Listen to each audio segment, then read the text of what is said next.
Bom dia, gente. Nós vamos então dar continuidade à nossa série de sermões aí que iniciou na semana passada, no livro de Atos, Atos dos Apóstolos. A gente recém começou e aí temos ainda uma longa caminhada. Então, durante acredito que o restante aí dos próximos meses, não sei, a gente vai estar expondo o livro de Atos, que traz aí grandes ensinamentos para nós como igreja. E é muito importante a gente ler, destrinchar ali cada um dos detalhes, os trechos, capítulos e por aí, para que a gente realmente venha compreender, aprender e aplicar da melhor maneira para as nossas vidas, amém? Então, você pode ir abrindo sua Bíblia em Atos, no capítulo 1.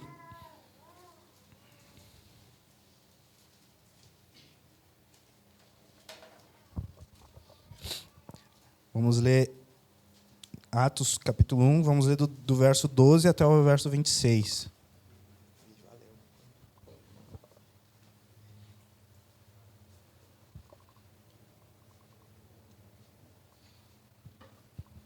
Amém? Então, os apóstolos voltaram do Monte das Oliveiras para Jerusalém.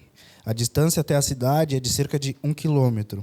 Quando entraram na cidade, subiram para o cenáculo, onde se reuniam Pedro, João, Tiago, André, Filipe, Tomé, Bartolomeu, Mateus, Tiago, filho de Alfeu, Simão, o Zelote, e Judas, filho de Tiago.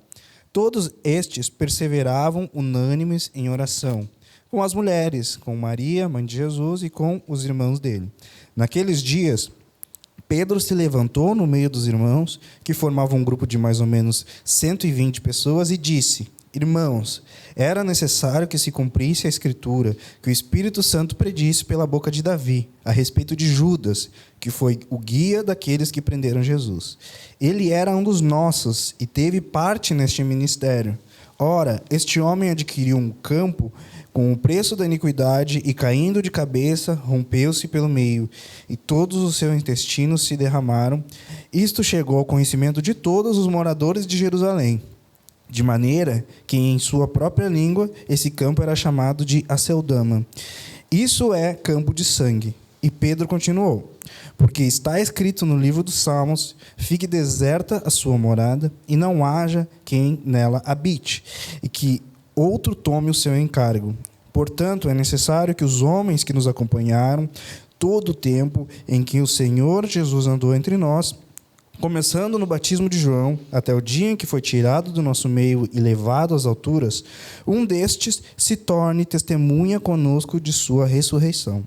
Então propuseram 2, José, chamado Barsabás, também conhecido como Justo, e Matias. E orando disseram: Tu, Senhor, que conheces o coração de todos, revela-nos qual dos 2 escolheste, para preencher a vaga neste ministério e apostolado, do qual Judas se desviou, indo para o seu próprio lugar. Depois fizeram um sorteio e a sorte caiu sobre Matias, que foi acrescentado ao grupo dos 11 apóstolos. Amém? Vamos orar. Pai, muito obrigado por sua palavra. Obrigado, Senhor, porque o Senhor fala aos nossos corações e podemos hoje, Senhor, de verdade contemplar, Senhor, tudo aquilo que foi deixado aqui para que possamos aprender, que possamos realmente ter entendimento, que tornar prático para as nossas vidas e aplicar, Senhor, no dia a dia, Senhor, tudo que vamos entender, Senhor. Amém. Então, irmãos, no início desse texto que acabamos de ler, nós podemos observar algumas coisas. Como nós vimos na semana passada, nem todos estávamos aqui, mas o que havia acontecido ali é que os discípulos de Jesus tiveram esse último encontro com o Senhor antes de que o Senhor subisse aos céus. Então, naquele último encontro, o Senhor deixou ali algumas instruções para que eles permanecessem em Jerusalém. Ele entregou a promessa de que receberiam o Espírito Santo, então receberiam o Espírito Santo, então seriam as testemunhas do Senhor. E logo nós vemos aqui que eles então deixam o Monte das Oliveiras, onde provavelmente havia sido este último encontro. O Senhor Jesus já havia subido aos céus, e eles deixam e partem para um lugar ali que é chamado aqui de cenáculo. O cenáculo era então uma sala espaçosa, né, um lugar maior que este, mas que cabiam ali bastante pessoas. Se acredita que este lugar, esta sala, foi a mesma em que o Senhor Jesus teve a sua última Páscoa com os discípulos. Muitos acreditam nisso, pelos detalhes e tudo mais, então que poderia muito bem ser o lugar onde foi a última Páscoa. Mas é interessante, um ponto aqui, é que Lucas, quando ele está narrando esses acontecimentos, ele faz questão de destacar uns pontos. E uma coisa muito interessante é que ele vai descrever exatamente quais os apóstolos estavam ali. Ele fala um por um, com detalhes ali, né? Começa por Pedro, João, Tiago, ele fala um por um. Ele podendo, talvez, até para economizar a sua escrita, ele poderia simplesmente dizer que todos os apóstolos estavam ali, ou poderia ter dito que todos os discípulos do Senhor, junto com aqueles seguidores de Cristo, estavam naquele lugar. Mas ele faz questão de narrar que todos os apóstolos, um por um, dizendo quem de fato estava ali. E a verdade, irmãos, é que realmente houve uma mudança de perspectiva na vida destes homens. Não é simplesmente um detalhe a mais que eles estivessem ali. Há uma mudança, há uma nova esperança de quando eles deixam esse lugar onde eles tiveram o seu último encontro com o Senhor e partem então ali para aquela sala e ficam ali unânimes em oração, eles estão com uma mudança de perspectiva. Talvez muitos podem pensar, não, eles eram os apóstolos, eles haviam sido escolhidos pelo Senhor, então era um dever deles estar naquele lugar. Mas a gente pode muito bem observar que nem sempre foi assim. Embora eles tivessem andado com o Senhor, embora eles tivessem testemunhado dos milagres do Senhor, embora eles tivessem também acompanhado a morte e ressurreição de Cristo, que eles já tinham testificado que o Senhor havia ressuscitado. Quando nós vamos para o Evangelho de João, capítulo 21, nós vemos uma coisa que parece um pouco estranha, que embora eles tivessem testificado todas essas coisas, já terem visto que o Senhor de fato havia ressuscitado, Pedro tem ali uma decisão de voltar para a sua velha vida. Ele fala, vou pescar. E alguns dos que estavam ali com Pedro decidem, vamos pescar. Então dá um sinal muito grande de que, mesmo tendo testificado, eles ainda estavam um pouco perdidos do que fazer.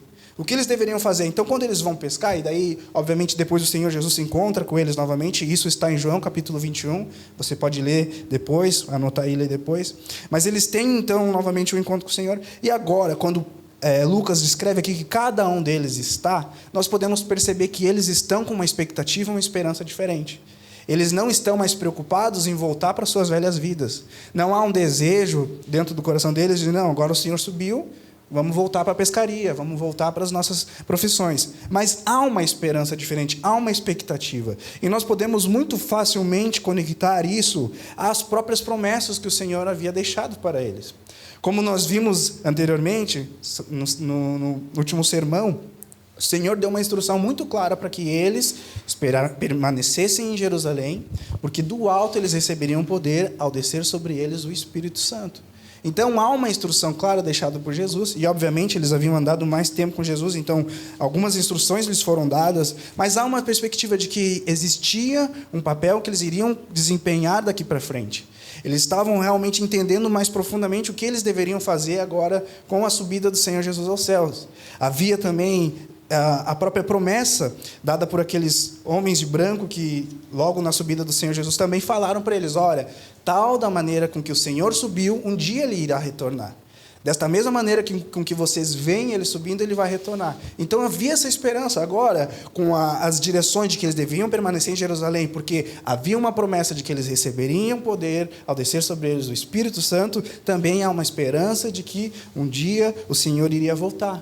Há uma nova esperança, não há esse desejo de voltar para suas velhas vidas por conta disso. E isso já é um grande sinal, uma grande lição para nossas vidas. Porque nós sabemos que nós tivemos o nosso encontro com o Senhor, nós fomos resgatados pelo Senhor, nosso Senhor muda nossas vidas. Nós podemos dizer que há uma vida antes e depois de Cristo para cada um de nós. E é muito interessante que quando, através das promessas que o Senhor nos deixou, nós não precisamos mais andar perdidos. Não há preocupação de voltar para as nossas velhas vidas. O Senhor deixa as suas promessas. E hoje nós muito bem já podemos desfrutar, porque essas promessas, a descida do Espírito Santo já está para as nossas vidas. Nós podemos contemplar isso, nós podemos viver gratos, felizes, porque o Espírito Santo está sobre nós. E essa promessa que lhes foi entregue hoje está para nós. E nós podemos então muito bem nos relacionar com o Senhor através desse Espírito Santo. O Consolador, o Confortador, Ele está conosco. Então as nossas vidas nessa terra há uma mudança de perspectiva.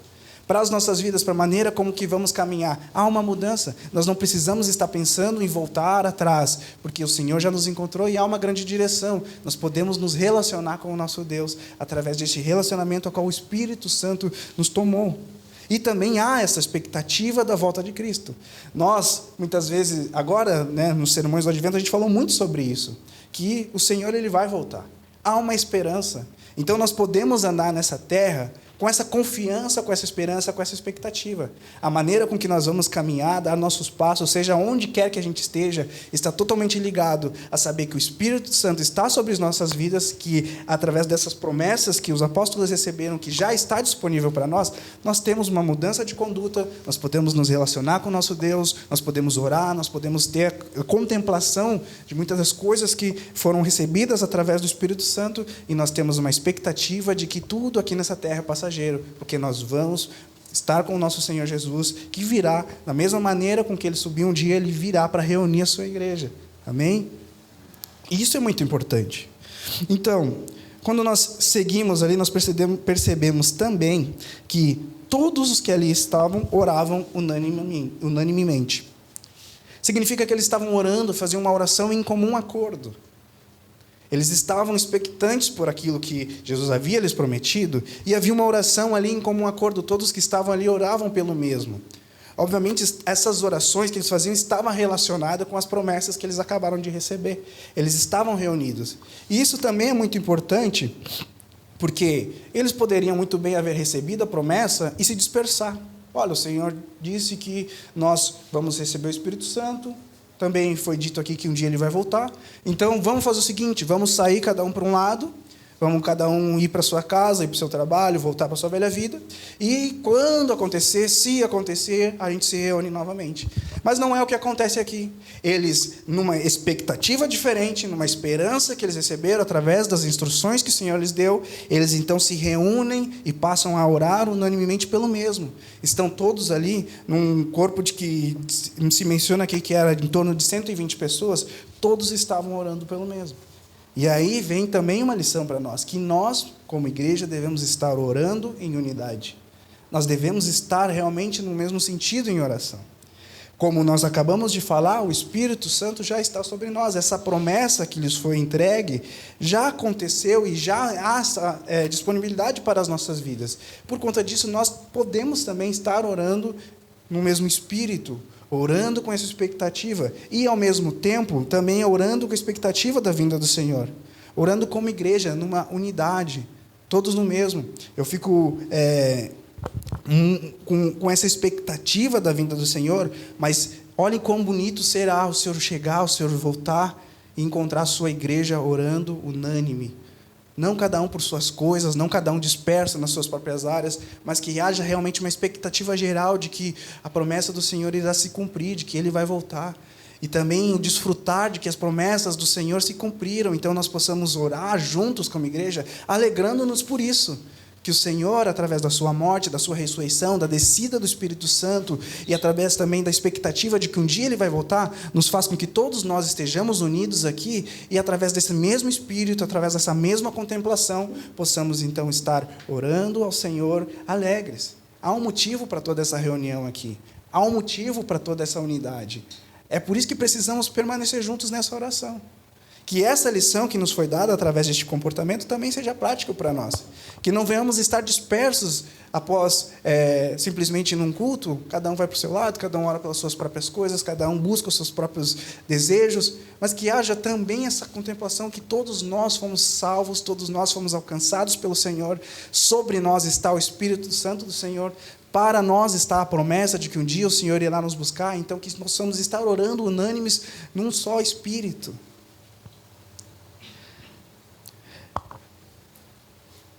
No verso 15, e aí nós vamos então para um outro trecho, que diz ali que Pedro, diante deste momento de oração, diante desse, onde estavam todos ali orando unanimemente, orando em comum acordo, Pedro tem uma direção então.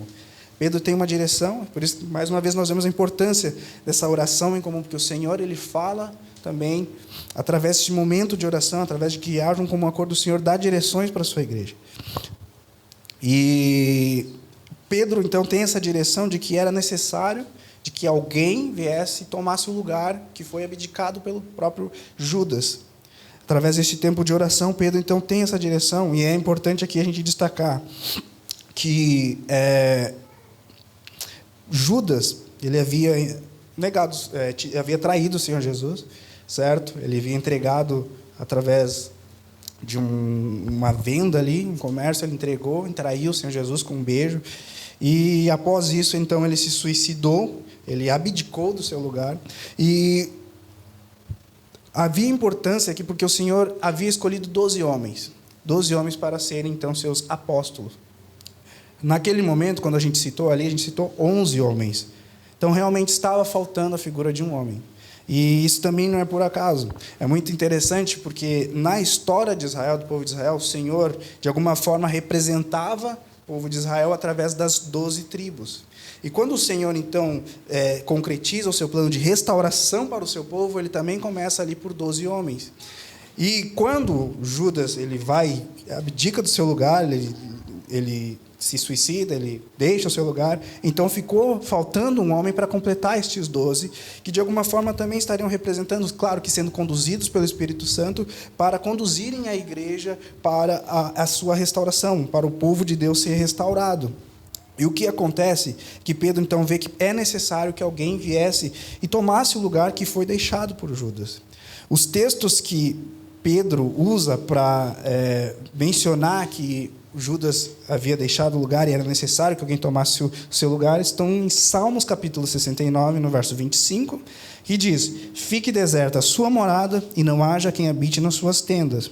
E também está em Salmos 109, no verso 8, sejam poucos os seus dias e outro tome o seu encargo. Pedro tem, então, essa direção através de textos do Antigo Testamento, sendo que foram profetizados pelo próprio rei Davi. Pedro ele usa esses textos como algo que estava se cumprindo ali e que a direção que deveria ser tomada é que outro tomasse o seu encargo, outro tomasse o seu lugar. Havia essa necessidade. E é interessante que possamos também meditar nisso, que o lugar que deveria ser tomado não era simplesmente porque Judas morreu. Não era porque Judas morreu, então outro agora deveria tomar seu lugar. Como se toda vez que algum morresse, algum dos apóstolos morresse, outro tomasse lugar. Judas, na verdade, ele abdicou, ele saiu, ele não quis aquilo ali. Quando ele trai o Senhor Jesus, quando ele se suicida, ele realmente deixa este lugar em branco, como quem diz, eu não quero isso aqui. E é muito interessante também para meditarmos, porque Judas andou com o Senhor Jesus. Judas, como é mencionado aqui, ele tinha parte neste ministério. Ele andou, ele viu os milagres que o Senhor fez, ele teve as suas experiências com o Senhor. Ele ouviu os ensinamentos do Senhor Jesus, ele viu tudo que os outros apóstolos viram, ele viu também, ele estava ali presente. Porém, ainda assim, com tudo que ele tinha visto, tudo que ele tinha presenciado, ele não creu. O pecado de Judas aqui é a incredulidade. Porque se ele, de fato, de alguma maneira, tivesse acreditado nas coisas que o Senhor fez, de que ele realmente era o Messias que havia de vir, ele não havia feito isso. E nós sabemos que, dentro de todo esse contexto, há a soberania de Deus que se cumpre, ainda com a maldade dos homens. Deus ele tinha um plano ainda com a maldade no coração de Judas. Porém, Judas ele é responsabilizado sim por sua conduta. Ele simplesmente não quis, ele não acreditou, ele não achou que aquilo tudo fosse verdade, porque quando ele entrega ao Senhor Jesus, ele vê uma maneira de lucrar em cima de entregar ao Senhor e simplesmente não acredita. E isso também é uma lição para nós. Porque nós, muitas vezes, podemos nos apegar nas experiências, no que nós vimos, simplesmente, talvez, num cargo como o próprio Judas tinha, ele tinha uma posição dentro do ministério. Nós podemos, muitas vezes, observar, não, mas é porque a pessoa tem um cargo, a pessoa faz isso, a pessoa faz aquilo, são sinais, tem ensinamentos incríveis. Mas, gente, se não há fé, se não há uma crença genuína no Senhor, tudo isso não vale. Assim como foi com Judas, que simplesmente abdicou, porque ele não tinha a fé genuína de que realmente o Senhor era o Messias, de que o Senhor era o rei que havia sido prometido, não adianta. Com certeza, as experiências, Os momentos, os ensinamentos, eles são importantes, mas eles partem de uma fé, de um relacionamento com o Senhor. Se não há isso, se não há essa forma concreta de crer que, de fato, crer no Senhor, tudo o que vem depois pode ser muito vazio, e não significa que aquilo ali é algo aprovado por Deus. Não significa que todo aquele contexto, como foi com Judas. Judas tinha espaço, ele poderia ser uma das testemunhas que o Senhor havia prometido que seriam. Ele poderia ser. Ele poderia ter ali a sua própria história, mas ele abdicou, porque ele não creu. Ele não creu que o Senhor era o rei que havia sido prometido. Ele tratou Jesus como algo para se ganhar dinheiro, algo para se ter vantagem.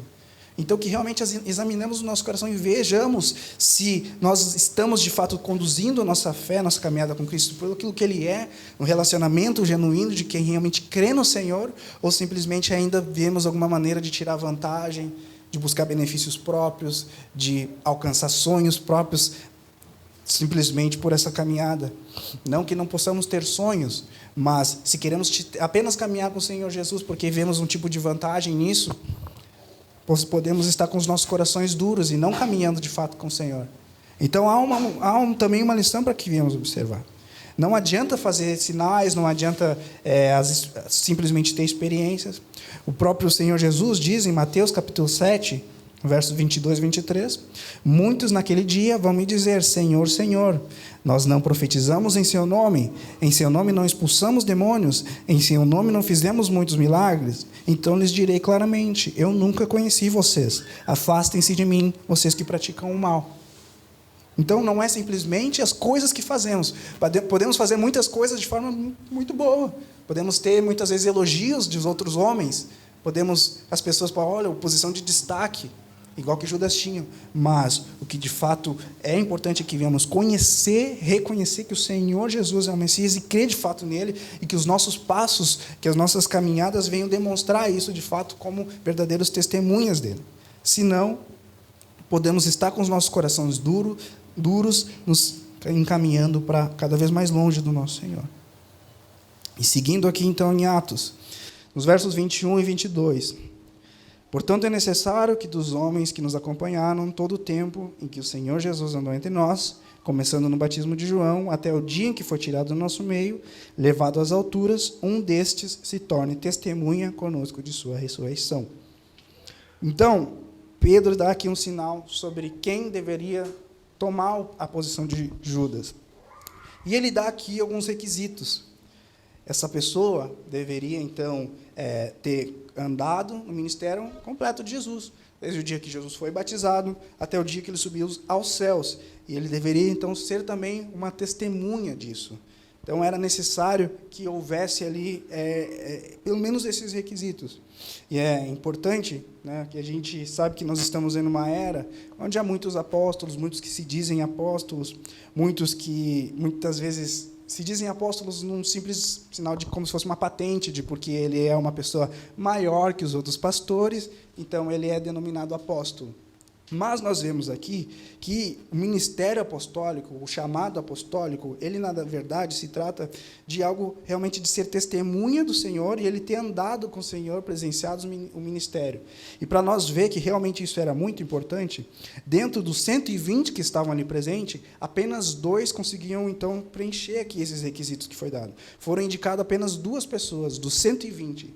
A gente sabe que são mencionados os nomes aqui destes 2, que seria, então, o José, chamado Barsabás, conhecido como Justo, e Matias. Foram 2 homens ao qual a gente não tem relatos específicos nos evangelhos, a gente não consegue saber, de fato, quem eles eram e como eles andaram com o Senhor Jesus, mas a gente consegue interpretar de que eles estavam presentes, porque foi solicitado ali que fossem homens que houvessem andado com o Senhor desde o momento que o Senhor foi batizado por João até o dia que o Senhor subiu aos céus. Então, estes requisitos foram encontrados nestes homens. É por isso que eles, então, poderiam ser indicados ao ministério apostólico.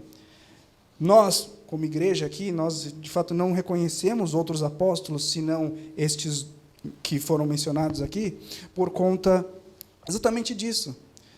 Os apóstolos deveriam ter estes requisitos, eles deveriam ter andado com o Senhor, eles deveriam ter presenciado o ministério de Jesus, desde o batismo de João até a sua subida aos céus. Nos versos 23,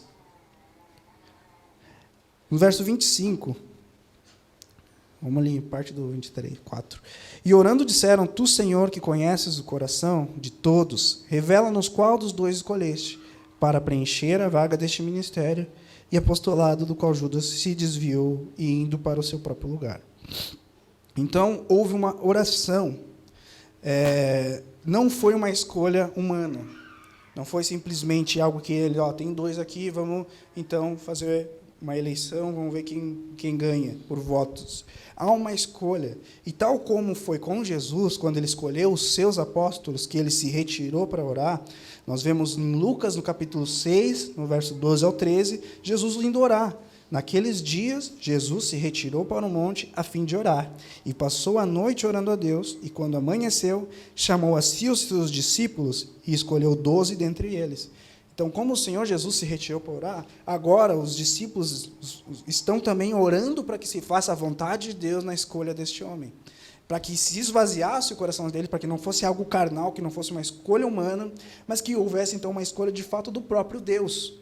Quando eles oram ao Senhor, dizendo, Senhor, tu que conhece o coração de todos, ele está falando que, olha, nosso coração é enganoso, nosso coração ele é corrupto, mas tu que conhece, faz a tua vontade para quem devemos escolher aqui, quem deve ser o escolhido para ocupar o lugar de Judas. E quando nós vamos para o verso 26, nós vemos que eles fizeram um sorteio e a sorte caiu sobre Matias. E é muito interessante isso aqui, a gente pode explicar rapidamente, porque muitos, ao ver que foi feito um sorteio ali, eles podem pensar, não, mas eles oraram, eles buscaram a vontade de Deus, mas na hora da escolha eles fizeram um sorteio, que é um método um tanto quanto humano, é uma maneira humana de encontrar ele quem deveria ser. Só que nós precisamos analisar isso diante de todo um contexto. Primeiro, o ambiente para essa escolha, para essa decisão toda, estava em unânime oração. Eles estavam orando buscando a direção de Deus. Eles estavam orando quando se desperta, então, essa direção de que alguém deveria tomar o lugar que era de Judas. Eles passam a orar, então, para ver quem deveria ser. Foram indicados nomes que preenchessem esses requisitos de terem andado com o Senhor no seu ministério, mas eles oram para que se faça a vontade de Deus. Então, esse método do sorteio aqui, na verdade, ele era um método muito comum no Antigo Testamento. Muitas vezes, o povo de Deus, para tentar encontrar qual era a vontade de Deus diante de alguma circunstância, eles lançavam sorte. Nós temos aqui pelo menos 3 casos. Na divisão da Terra Prometida, quando o povo chega à Terra Prometida do outro lado do Jordão, a maneira com que eles fizeram para se dividirem foram lançando sortes. Cada um ali das 12 tribos lançou sorte para que se encontrasse seus lugares. Quando Acã, você pode lembrar a história de Acã, que quando ele comete um pecado contra o Senhor, ele toma dos tesouros de um povo ao qual o Senhor havia dito para que se destruísse tudo, ele toma os tesouros para si, e aí o Senhor diz que há pecado no meio do povo. A maneira com que Josué, os líderes ali de Israel, fizeram para encontrar quem era o pecador, quem era que tinha tomado esses tesouros, foi através da sorte. Eles oraram a Deus e foram lançando sorte, até que caiu lá em Acã, que havia tomado esses tesouros, havia pecado. Também nós vemos uma história, a história de Jonas, quando ele estava no navio, e o navio está passando por uma grande tormenta. Então, como os homens fizeram para ver quem era o culpado por aquela grande tormenta, foi lançando sorte, e foi indicado que, através dessas sortes, era Jonas que estavam ali fugindo de uma ordem do Senhor. Então, e fora muitas outras, a gente pode ver no Antigo Testamento que o povo muitas vezes buscava, através de lançar sorte, a vontade do Senhor. E o Senhor, ele acabava fazendo isso, ele falava a sua vontade através deste momento. Como nós sabemos muito bem, o Senhor é soberano, e através desse método, muitas vezes aconteceu. E obviamente, também nós precisamos aqui ressaltar que a revelação geral do Espírito Santo ainda não havia sido entregue a estes homens. Então, nós sabemos que há uma mudança de direção a partir da descida do Espírito Santo, onde as orações, através dos momentos ali, o Senhor mesmo se revelava a sua vontade diretamente para eles, e aí os apóstolos passavam a tomar decisões. Nós vamos ver isso ainda no decorrer das exposições em Atos, mas fica muito claro aqui que eles, diante deste momento, e necessitavam tomar uma decisão rápida e também buscar a vontade do Senhor, eles usaram de um método que era muito usado lá na tradição própria de Israel, para que se encontrasse a vontade de Deus. Então, ao observar tudo isso, não há um erro aqui. Matias não foi escolhido de forma errada, não foi escolhido de forma humana. Então, muitos podem falar, tá, mas e Paulo? Porque há um tempo atrás eu havia aprendido isso, que Matias foi um método carnal, que não foi o apóstolo de fato escolhido, mas quem foi escolhido havia sido, então, Paulo, que veio depois. Mas, a verdade, quando a gente observa aqui que há todo esse ambiente em que o Senhor realmente revela que deveria ser Matias, e que fecha ali o colégio apostólico de 12 homens, Paulo, ele vai surgir depois realmente com o ministério apostólico, mas algo que é chamado de um apostolado especial, que nós vamos estar vendo ainda, diante dos próximos sermões, vendo realmente o papel de Paulo como apóstolo dos gentios, e isso ainda vai ser falado. Mas estes 12 aqui, não há um erro. Não há um método humano, realmente o Senhor ele fez a sua vontade, e a escolha de Matias foi uma escolha que foi, sim, gerada pelo próprio Senhor Jesus. Então, escolhendo Matias, se cumpre ali os 12, já ele se soma aos outros 11 e faz parte. E aí, alguns também podem dizer, né, que, então, mas Matias foi escolhido, mas quase não se tem nada sobre ele.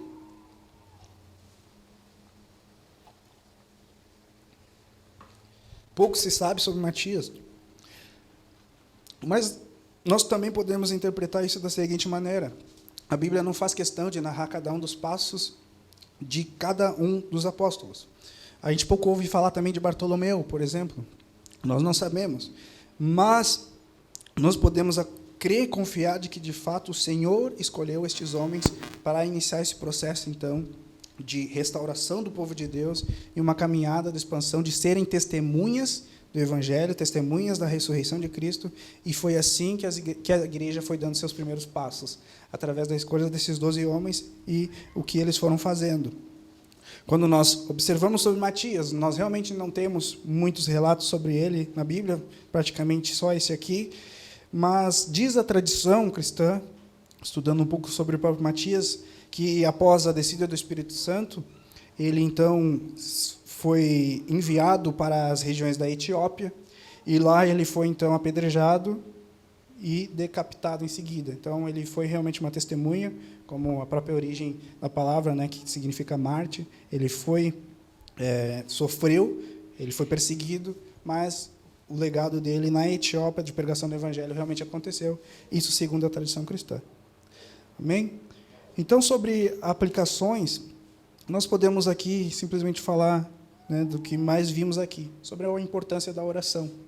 A importância de estarmos orando unanimemente, como igreja, realmente confiando nas promessas do Senhor, desfrutando já das promessas que nos foram alcançadas, desfrutando do que podemos viver nos dias de hoje, mas também confiando nas promessas no que ainda hão de vir, mas que haja essa unidade na oração, que possamos, eu sei que cada um tem a sua vida, tem as suas preocupações, tem os seus afazeres, mas que em comum acordo o Senhor possa nos encontrar orando, expectantes, desfrutando das suas promessas que se cumpriram, expectantes daquilo que ainda irá se cumprir, e assim possamos caminhar como igreja nessa terra, observando quais são as direções que o Senhor tem para que venhamos a dar, observando o que devemos fazer, porque a nossa jornada nessa terra aqui, vemos que ela é bem curta, então nós temos direções, confiamos na soberania do Senhor, confiamos de que, não importa o que façamos, Ele vai fazer a sua vontade.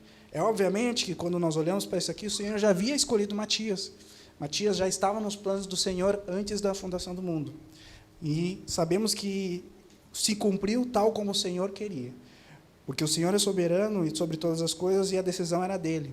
Mas ainda assim isso nos ensina que os apóstolos aqui oravam unanimemente, buscando direções, mesmo sabendo que o Senhor é soberano. Mesmo sabendo que o Senhor é soberano, devemos orar. Mesmo sabendo que o Senhor sabe quais são, qualquer um dos nossos passos devemos orar, com essa expectativa de o que devemos fazer como igreja, o que devemos fazer durante esse tempo que estaremos aqui, desfrutando da sua promessa e aguardando a sua promessa de vinda. Amém?